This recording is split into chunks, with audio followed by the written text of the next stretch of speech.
And we are live. We have Lindsey here today to talk about all things South Carolina and more specifically Aiken, South Carolina. So, Lindsey, thank you so much for being here today. I'm super excited. Hello, Christa. Thanks for having me. I'm really excited. Yeah, so we are going to jump right into talking about the specific market that you serve and tell us a little bit more about your team. Yeah, so I specifically serve Aiken County, South Carolina, on the western part of the state. But I do have a team that serves multiple areas of the state, and hoping by the end of this year in 2023, we're going to be able to serve the entire state of South Carolina. So that's basically what we base our marketing off of is no matter if you want to move to South Carolina, wherever you want to go, our team can help you.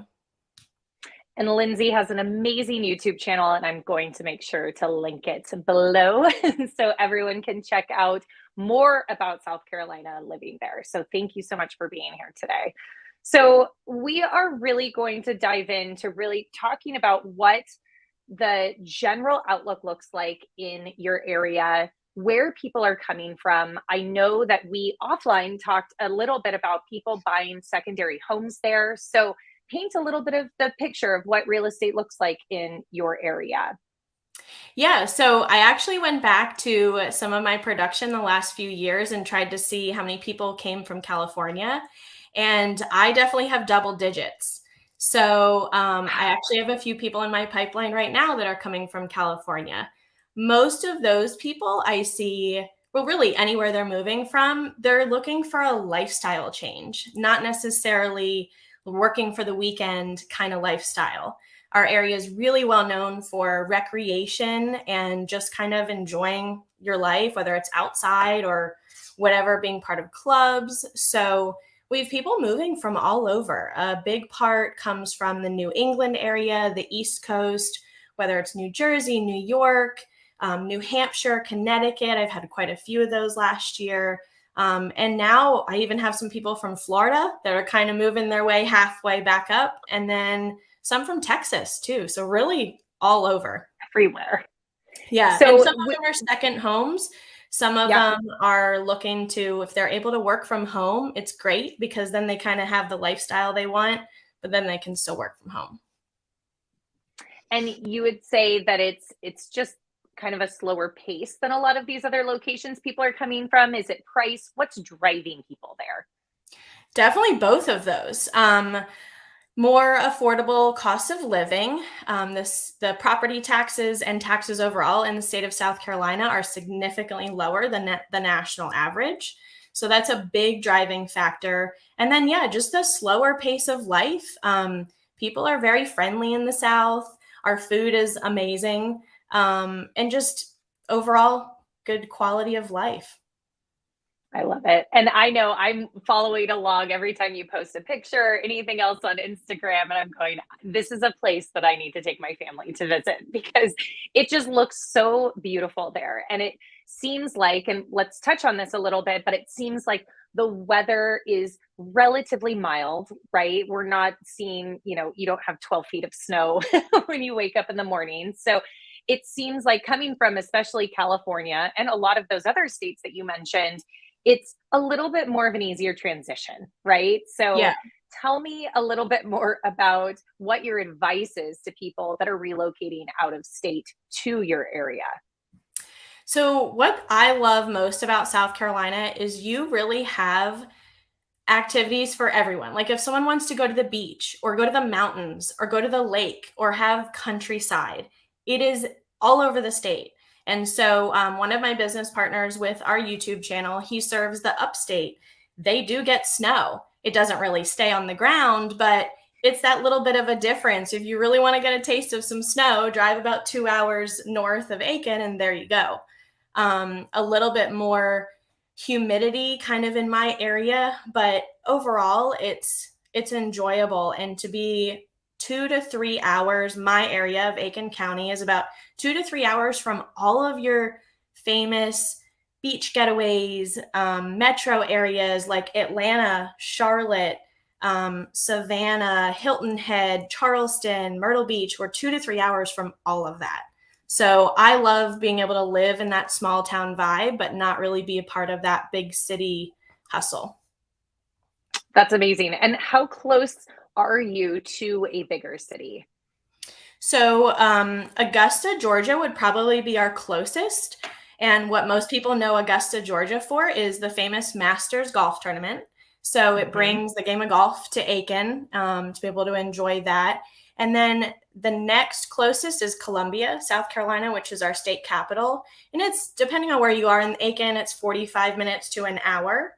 And both of those areas have smaller airports, which make it super convenient to go in and out of without having to drive to Charlotte or Atlanta. I love it. Oh, Yeah. that's awesome. And as far as Aiken itself, is it primarily ranch style homes with more land? What would someone see there when they get there? So Aiken is actually a unique market. I've never found an area that is most comparable to it. And it's mostly because of why it was put on the map.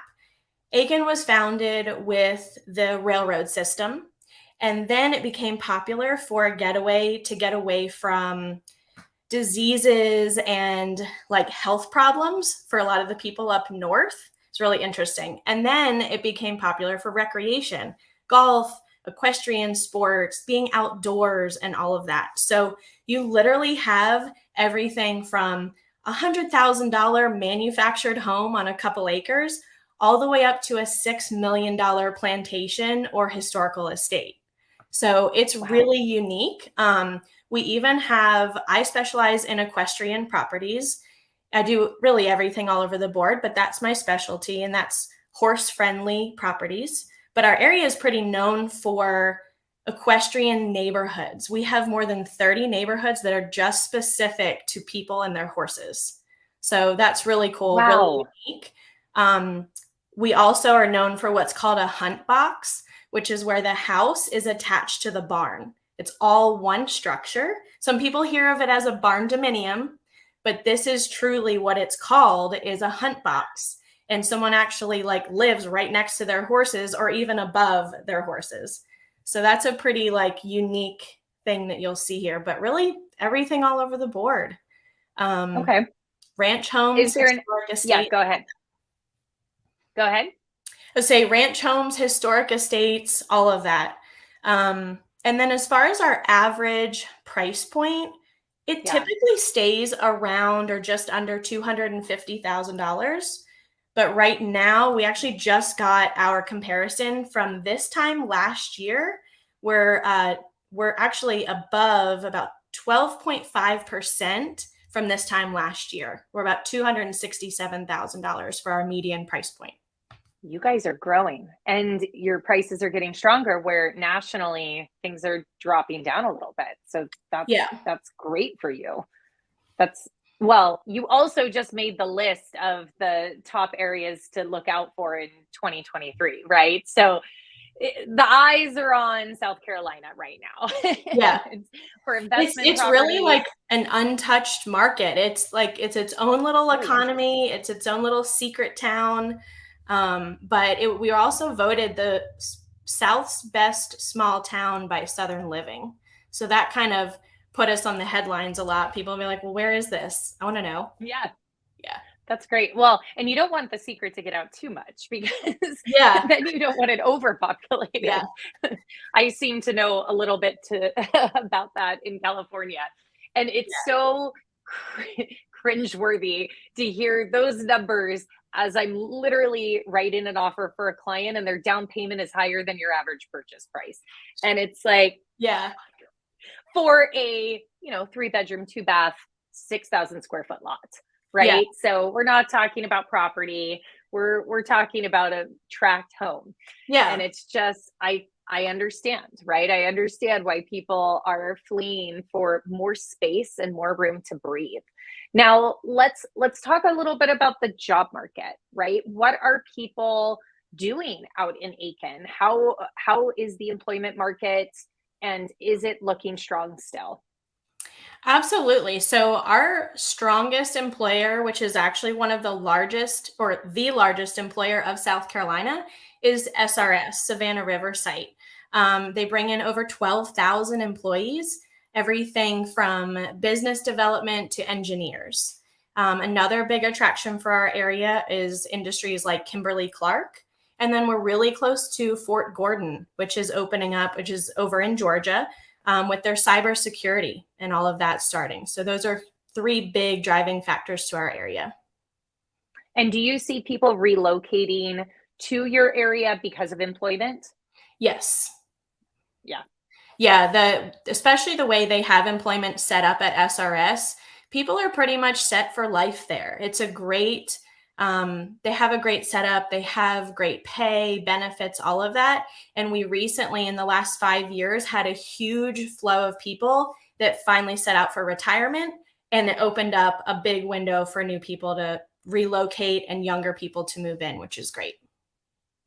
So that was going to be one of my next questions. What type of buyers are you seeing right now, right? Are you looking more so at people that are just looking for space and property and want to retire and just move on to the next chapter? Is it younger families, starter type homes? What are you seeing most?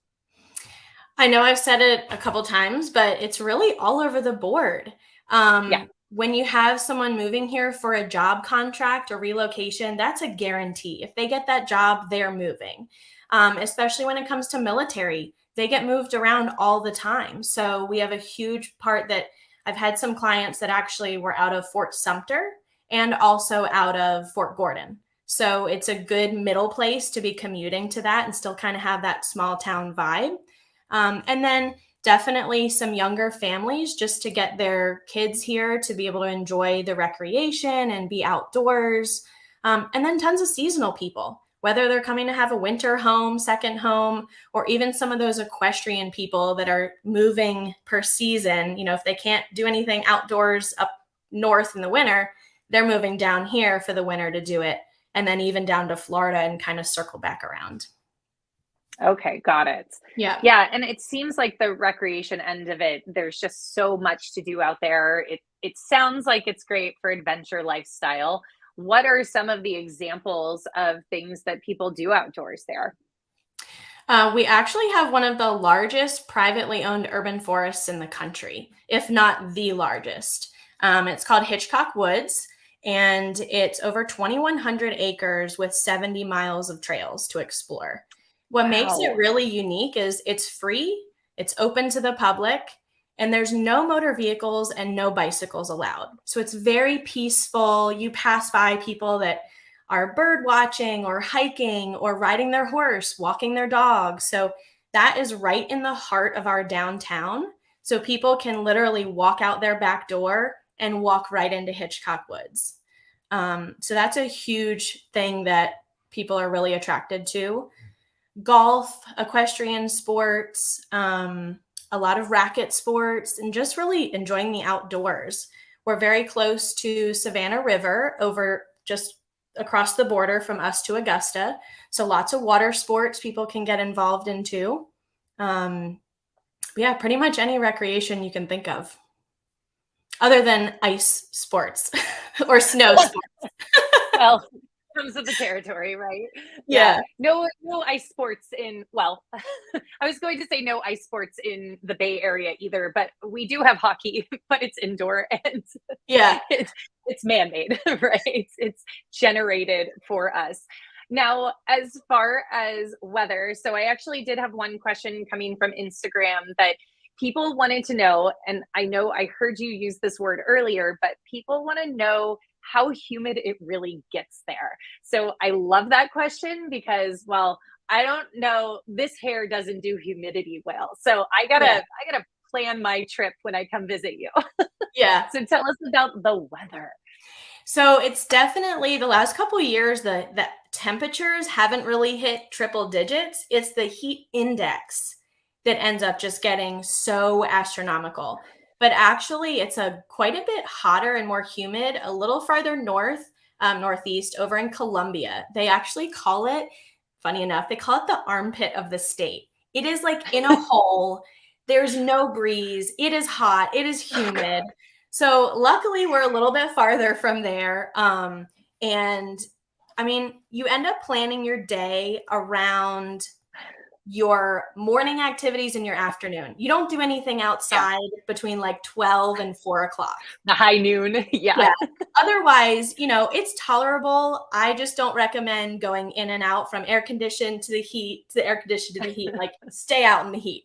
So yeah, just acclimate. Yeah. Across the board. But what's nice too is, like, if you want to escape that, or you want an environment that's a little bit cooler, and you go up to the upstate near Greenville, it's almost anywhere from 5 to 10 degrees cooler up there because you have the mountains.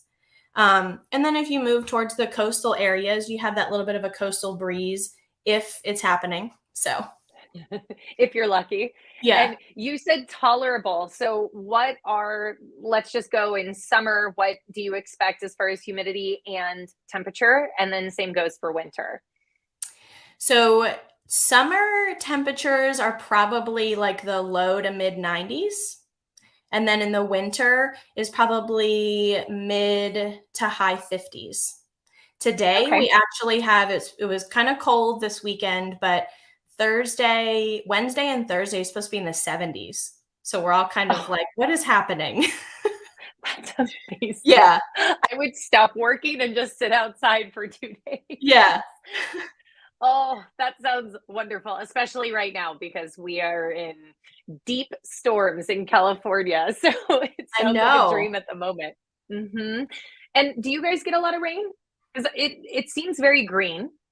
Yeah, we definitely have a fair amount of rain, like your typical spring season in most places. But the unique part about it is our soil is very sandy. So it could rain for 3 days straight, and we don't have mud, and we don't really have puddles. When you move towards the western side and even further south near Georgia, it's a lot more of a clay material where you're going to get your mud and standing water. So that's another reason why Aiken is so popular for sports all year round, because the ground doesn't freeze. It doesn't hold water and then freeze. So it's kind of a fun little fact there. It's just sandy soil. So even if it rains for a week straight, like, you can go right out and play the next day. Wow. Okay. This is getting more appealing as we speak. I don't know.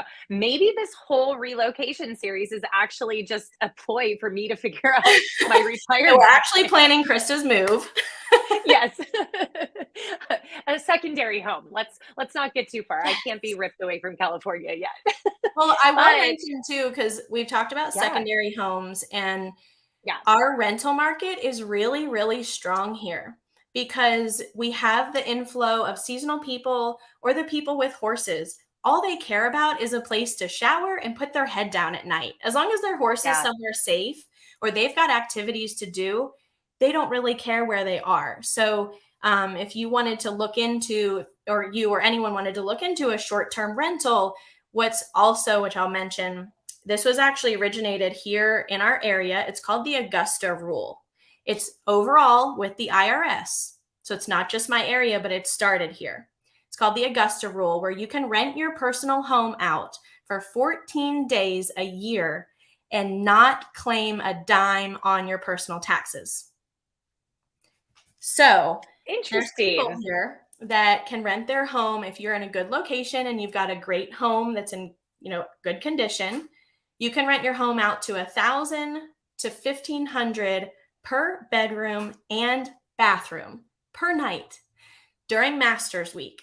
And those guys usually stay for about 7 days. So if you have a 3-bedroom, 3-bath home that's in really good shape, good location, that's $6,000 a night. At 7 nights, you've paid your mortgage for a fair amount of the year, if not the whole year. I'd be out so fast. So people literally move out of their primary home, go on vacation for a week, have it paid for, or whatever. So that's a really popular thing. Masters rentals, and then rentals in general. Oh my gosh, that is the best thing I've ever heard. Yeah. So anyone watching, you don't have to be in my area to take advantage of this tax rule. It's the IRS rule, the Augusta Rule with the IRS. 14 days a year, you can rent your home out. It cannot be your primary place of business, but you can rent it out 14 days a year and not report it on your income. Wow, that's a steal. Okay, another reason. I'm just ticking the boxes over here. Love it. And what what does the rental market look like, long-term rentals, right? So you can tell me whichever the average is for size, but what are you seeing as far as monthly income for rentals right now? Yeah, it definitely depends on where you are, but it ranges anywhere from $1 to $1.50 a square foot. So if you've got Okay. an 1,800 square foot single family home in a good location, it can be 2,000 to 2,400 bucks a month. Yeah, that's great. For your price point and that rental income, that's good. Yeah, That's that's fantastic. I that's my mean, goal by that's the end of this year is to save up so we can invest in a rental property. yeah, that's on our list too. Yeah, It's you'll be it's my first book fantastic. for the rental. I know, really. You're doing short-term rental? I think so. Yeah. Yeah. I'll I be mean, it able to sounds like there's service opportunity there. I'll be able to service my clients or anyone who's coming into the area because they like to have that experience instead of staying at, a So traditional true. hotel. Yeah. Yeah. And we see that a lot less here, right? A lot of times, my clients that are moving here and relocating for work in the tech industry and moving to the Bay Area, they typically rent a home a little bit longer term, right? 6 to 12 Mhm. months before they make a decision on where they're moving. Those people are spending, five to $7,000 a month on rent. And so being able to do something like that, and people don't realize that Airbnbs, even in somewhere like Silicon Valley, actually are great, great money because people are looking while they're traveling for work. So I love your idea though. I'm gonna steal. Yeah, I See, mean, this is not just everyone all research. not everyone has it's not always in their best favor to purchase something when you're in a place for a year or 2 years, you're there for a job contract. So that's a huge factor when I have clients here that either have the ability or have the money to purchase something, but they're not Yeah. in like a time crunch to find something. I say, well, let's kind of downsize, find you a good investment. Then when the time comes, we'll find you your home, the home, and then rent this out and you've automatically got income. Completely. And then they're not as hurried either, right? Yeah. Especially if you're coming to a completely new state. If you aren't Yep. very familiar with it, it's so important to really get a feel for where you want to be, versus just picking something. I know I've had a lot of clients that are relocating to new states that have only been there once. And I'm going, are you sure? Do you want to explore it a little bit? Luckily, it's worked out really well in their favor, but you just, you want to experience it and know that that's the right fit for you. Yeah. So I love that idea. I think that's going to be very, very successful. So that's incredible. Cool. So, as so is there anything else you would like to bring up just about the real estate market there, or the job market, anything like that before I jump into a fun question for you? I don't think so. I mean, I know one thing that's important to mention about Aiken is it is a small town. And even though we have a lot to offer here as far as homes, price value, things to do, it's not a place for everyone. Some people need to have that little bit of a busy hustle and bustle. So, like I said before, I love being a short drive from all of that and then come Yeah. home to my easygoing small town. I mean, we have free, all of our parking is free, our museums are free, we have free live Oh, music nice. festivals. Like, it is a total small town vibe, but we don't have a ton of nightlife. We don't have, people really cherish their activities and getting involved in the Mhm. community. So I do tell people, like, if you have certain needs or certain interests, then do your research to really see if Aiken is a good place for you. And if you're able to answer those two questions, I think you'll be able to know if Aiken's a good place or not. Yeah, and that's great advice to anyone looking there. How big is Aiken as far as population size? So we're just over, gosh, I think I have the 2021 census in my brain, but it's just That's around 20 or 120,000 for the county. And then the city okay. is around 30,000. Okay. So as you were talking through this, I'm in Morgan Hill, California, which is south of Silicon Valley, and we're a 45,000 person town. It's not huge. It's the same idea, right? Yeah. People think that our entire state is hustle and bustle and crazy and busy and everything's a giant city, which, as all states go, not accurate whatsoever. But we are in a very similar community. And so I have a lot of people that look for that somewhere else, right? So as we have grown as a city and town, so has the restaurant industry and the businesses and everything else. But 9 p.m. on a Monday, good luck. Yeah. there's nothing. It's crickets, which Yeah. is wonderful in my mind because, I'm 40, I have children. I don't necessarily need to go out past 10 anyway anymore. Yeah. And I would rather go wine tasting or go for a nice hike, right? So it depends on the priorities. And I love the honesty there because I think that it's absolutely true that if they're looking for more of a city feel, there's plenty of proximity locations that they could be moving to. And you have the people for them.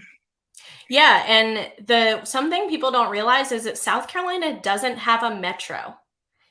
If you consider Columbia, our state capital, as a metro area, you can, some people may not, but our closest is going to be Charlotte, North Carolina, or Atlanta, Georgia.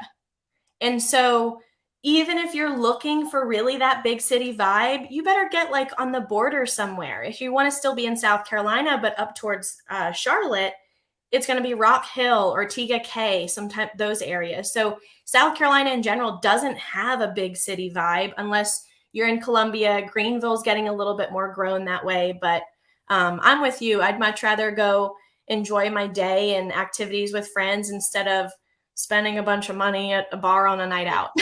So exactly. Yeah. It never ends well anyway. I know. Yeah. Oh, that's incredible. So the last thing that I want to talk to you about is the fun stuff. I mean, all of this is fun in my mind, but we're realtors, so our judgment is off. So I would love to hear some of your thoughts on things that are locally famous, maybe in your area or South Carolina as a whole, your pick. I know it's a small-ish area. So I'd love to hear some things that maybe you consider overrated versus underrated, right? So what are some of the overrated things that you would think that people come there for maybe, and it's kind of a I know I mentioned cost of living is a big thing that people get attracted to here, but I think they expect a little bit more than what they get. So sure, our taxes are cheaper, cost of living in general, but we do have taxes on our personal property, like our vehicles. So sometimes it weighs out even. So I think you just need to figure out like what works for you. But yeah, I see some people that come here from different areas and they think they're going to get, a truly a $500,000 property for 200,000. And I'm like, well, that's just not really how it works. right. But one thing I do see that's hard is if someone does find a good deal here and then they're moving elsewhere, it's a big jump in property value. Though they're not really going to get the same here that they're going to get where they're moving typically. As far as, so that was my overrated, I think. Yeah. I think that's overrated. Overrated. Yes. Yeah. Cost of living. I mean, it's definitely more affordable, like property tax, real estate taxes wise. And then it's a little bit of the exemption when it comes to a certain age and getting certain tax exemptions. But otherwise, people think they're going to come here and get a bargain of a deal, and they're not. It's just a different lifestyle. Okay. And then what about underrated? What's something that's underrated there? I think it's the things to do. I really think it's the things to do. I've heard from some people that they feel like there's not a lot to do for maybe younger kids or something like that. But to me, I see an abundance of things like going hiking, doing some water sports, getting involved in recreation sports. Even if you or your family or kids are into arts and culture, it is huge here. From our theater, we even have a part of Juilliard School that comes here in March. There's orchestras and art classes, like everything. So you can't tell me that you're not into recreation and that there's nothing to do. There's tons to do. Like there's museums, there's history, there's all of the above. So unless you're looking to sit in front of a screen all the time, I don't know how else to explain it, but I That's think your what's own fault. underrated is the things to do. So, and That's I amazing. actually did this for both of these points. My last video on YouTube was going on Facebook and asking the community, what do you wish you knew before you moved here? And some Oh, of I them, love and I that tried to question. answer it in a way that was solving their problem. Some people said they didn't realize how hard it would be to find a primary care doctor.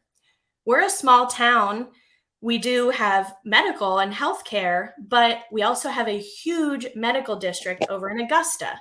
So I tried to like solve those problems for what people saw. And one of them was saying, hey, there's not a lot of things to do, and kind of gave them a whole list. Did you tell them, well, that's your own fault? That's what I said, well, I have a local guide that I'm happy to send to you. It shows you things to Yes. do, where to eat, where to shop. Yeah. And if you can't figure it out at that point, then it's on you. Yeah. And I Might want not to be give a the place shout for out, you. Matt.